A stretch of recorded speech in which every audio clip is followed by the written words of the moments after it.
The better-than-expected jobs numbers did give Wall Street a boost earlier in the trading day, but those gains weren't that sustainable. Investors are very concerned about the crisis in the Ukraine, and the indices ended up mixed, with the Dow and the S&P 500 rising slightly. The Nasdaq dipped lower. But despite the muted gains, the S&P ended at another record high for the second day in a row. Overall, investor sentiment was slightly pessimistic, with 3 stocks falling for every 2 that rose. Now, investors were encouraged by the fact that the U.S. economy added 175,000 jobs last month, and that, as we saw, was reflected in the market. But how are some regular Americans feeling about the job market? But I definitely think there's an opportunity out there to get a job. Maybe you need some additional training. Maybe you need to try a different approach. I know I personally have a lot of friends who have gone to school, have gotten bachelor's degrees, even are in graduate school, yet still are, working jobs that, they're very overqualified for. The numbers going up, I think it will continue to rise, especially that it's not so cold. People are willing to trek the streets and go out there and find a job. And for more on the jobs report and the economy, we're now joined by David Dietze, President and Chief Investment Strategy of Point View Wealth Management. David, good to have you on the show. Thank you, Michelle. So, David, we saw that the economy added 175,000 extra jobs. There were concerns in December and January about slowing down momentum. Has this data now allayed these concerns? Well, it's gone a long way. Of course, those 2 months, December and January, were the slowest back-to-back months in about 2 years. So this was a real show-me jobs report. Fortunately, the number beat expectations by a nice margin. And so I think that coupled with the fact that we knew the weather was so bad suggests that the U.S. economy is back on track. Not a fast track, but at least in upward direction. Now, the overall unemployment figure ticked up 6.7% from 6.6% as more workers joined the workforce. You're saying that even though it's up, it's still a good sign? Yeah, at first blush, that seems to be a negative, but we actually saw it as a positive. The reason that number went up was because more people came off the sidelines and started looking for a job, and they wouldn't do that if they were pessimistic about what they saw there on Main Street.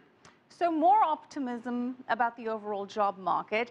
Do you think we're going to see that relayed back with the Fed? Does this give Janet Yellen more impetus to carry on with the Fed tapering at its current pace? Yeah, I think so, because obviously there was not a severe slowdown as had been initially feared this winter in the economy. Therefore, I think she can continue her tapering. On the other hand, there wasn't so much growth that she may feel that she needs to accelerate that point when she starts to lift short-term interest rates. So you figure we're going to stay at about a $10 billion mark for the reductions and keep interest rates steady for now? I think we're going to continue to see that tapering pace. The real question at the table is how do they start to distance themselves from that 6.5% threshold, which we're very close to with that 6.7, which was the point at one point they said they were going to start to raise short-term interest rates, but with so little inflation, they don't want to do that. So you think even if we hit 6.5%, they may keep rates steady? Exactly, because even 6.5% does not reflect a strong economy, and with inflation well below that 2% threshold, I think they figure they can keep the pedal to the metal in terms of more monetary accommodation longer. Now, the Fed placed a lot of emphasis on the weather for some disappointing eco data that we've had recently. The Federal Beige Book seemed to put, again, a lot of blame it on the rain, blame it on the snow, blame it on the cold. Is there much credence to that? Do you think the weather really did impact things? Oh, yeah, absolutely. Most of the weather forecasters said this has been the worst winter, at least the worst February since they started keeping records in 1978. Certainly, that was reflected in this morning's announcement because the average work week declined, and there was the greatest number for a long period of people who just couldn't get to work because of the weather. So that definitely was a depressing factor. All right, let's focus on the less depressing factor, which was that positive jobs report. Which sectors in particular are we seeing hiring growth? Oh, well, certainly a continuing surprise is the strength in construction, because you would think... Is that linked to the housing market then? Yeah, absolutely. And that's a key aspect for growth in the U.S. economy. It's a very domestic sector. And given the bad weather, the fact that they were still hiring that sector, I think bodes well for home construction.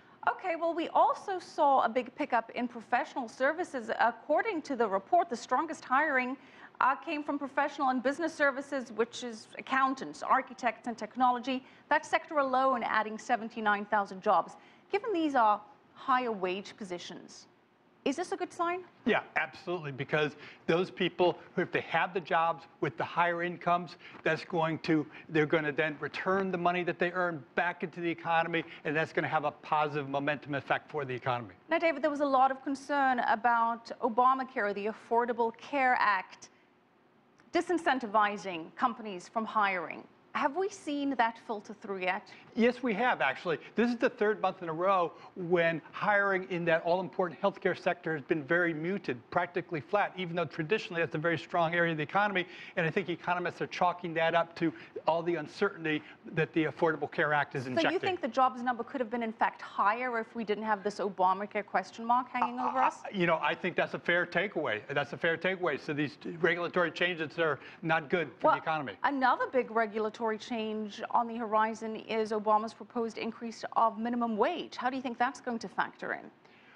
Well, most economists will agree that will not increase the number of jobs. Those who continue to have their job, they'll have a little more spending power, but other companies are going to say, gee, we're going to have to shift operations to areas that don't have such a high minimum wage, or maybe substitute technology. So the total employment could actually go down as a result of that type of action. And what impact do you think that that would have on the market? So far, year to date, the S&P up about 1.5%. January was rough, but we seem to be back on track. Do you see that trend continuing?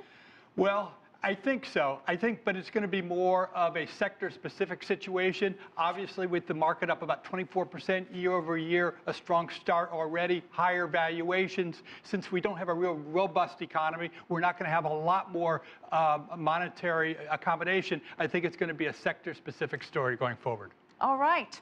Which sectors, very quickly?